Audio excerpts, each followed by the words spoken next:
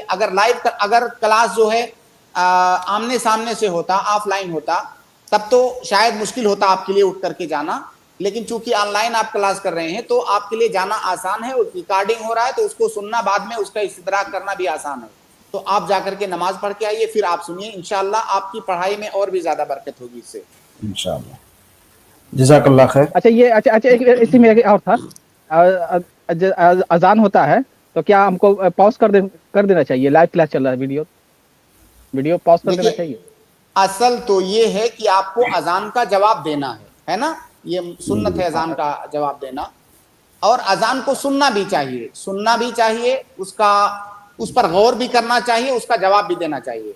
اب ظاہر ہے اگر کلاس ویڈیو چل رہی ہے تو آپ اذان سنو گے، اس کا جواب، ہاں لائیو، اگر اذان سنو گے اس کا جواب دو گے یا کیا کرو گے؟ دونوں میں سے کوئی ایک ہی آپ کر سکتے ہو. اگر آپ اذان کا جواب دے سکتے ہو سن کے تو کوئی حرج نہیں ہے، لیکن اگر آپ بند کر دو اور اس کو بعد میں آپ سن سکتے ہو تو یہ زیادہ بہتر ہے کہ اذان کے لیے آپ فارغ ہو جاؤ، تاکہ مکمل طور سے اہتمام کے ساتھ اذان سنو بھی، اس کا جواب بھی دو. جی ٹھیک ہے. جی اطہر بھائی، انشاءاللہ آپ کو جواب مل چکا ہوگا. تو شیخنا ایک بہت ہی مختصر سوال ہے اس اسٹریم کے تعلق سے، جو میرے ذہن میں آیا کہ اس سے بہت سارے آڈینس یہاں پر جڑتے ہیں اور وہ لوگ اپنا نام XYZ ABC یا کوئی شارٹ نام رہتا ہے، لیکن حالانکہ وہ کوئی نام نہیں ہوتا. تو کیا یہ مناسب ہے آڈینس کے لیے کہ اس طرح کے نام رکھ کر کے لکھ کر کے یہاں پر جوائننگ ہو؟ کیونکہ بڑی پریشانی ہوتی ہے کبھی کہ کچھ نام ایسے ہو جاتے ہیں کہ اس کو پڑھا نہیں جا سکتا، تو کچھ ان کے لیے نصیحت انشاءاللہ. دیکھیے شیخ، بہتر تو یہ ہوتا ہے نا کہ آدمی اپنے اصل نام کے ساتھ آئے. ہاں کبھی کبھی یہ مسئلہ تھوڑا پرسنل ہوتا ہے، جیسے کسی کو کوئی ایسا سوال کرنا ہے، وہ نہیں چاہتا ہے کہ اس کا نام سامنے آئے، تو ٹھیک ہے وہ کسی اور نام سے آئے، ورنہ زیادہ بہتر تو یہ ہوتا ہے کہ آدمی اپنے نام کے ساتھ آئے، جو آئیڈینٹی ہے اس کے ساتھ آئے، یہ زیادہ بہتر ہوتا ہے.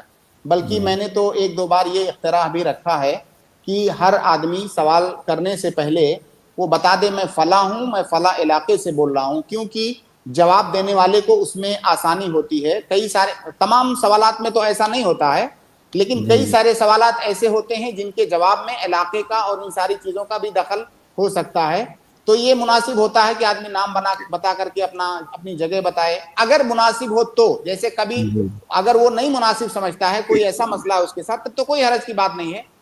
تو زیادہ مناسب یہ ہے کہ آدمی اپنے اصل نام کے ساتھ آئے. ایک بات اور، کچھ لوگ عجیب و غریب قسم کا نام رکھتے ہیں، مطلب وہ نام کے اندر مطلب ایک طرح سے آپ کہہ سکتے ہو تو کراہت یا قبح جیسی چیز ہوتی ہے. تو ایسا نام نہیں رکھنا چاہیے ایک مسلمان کو. جی جزاک اللہ خیر. انشاءاللہ ہمارے آڈینس کو یہ بات سمجھ میں آ گئی ہوگی. تو شیخ محترم، ہماری آج کی اسٹریم ہی پر ختم ہوتی ہے کیونکہ وقت ہو چکا ہے اور سامنے نماز کا بھی وقت ہو گیا ہے. تو انشاءاللہ اگلی اسٹریم میں آپ سے ملاقات ہوگی، تب تک میں آپ سے اجازت چاہوں گا. والسلام علیکم ورحمۃ اللہ وبرکاتہ. وعلیکم السلام ورحمۃ اللہ وبرکاتہ. اسی طرح سے میں اپنے تمام آڈینس کا شکریہ ادا کرنا چاہوں گا جو آج کی اس اسٹریم میں ہمارے ساتھ بنے رہیں.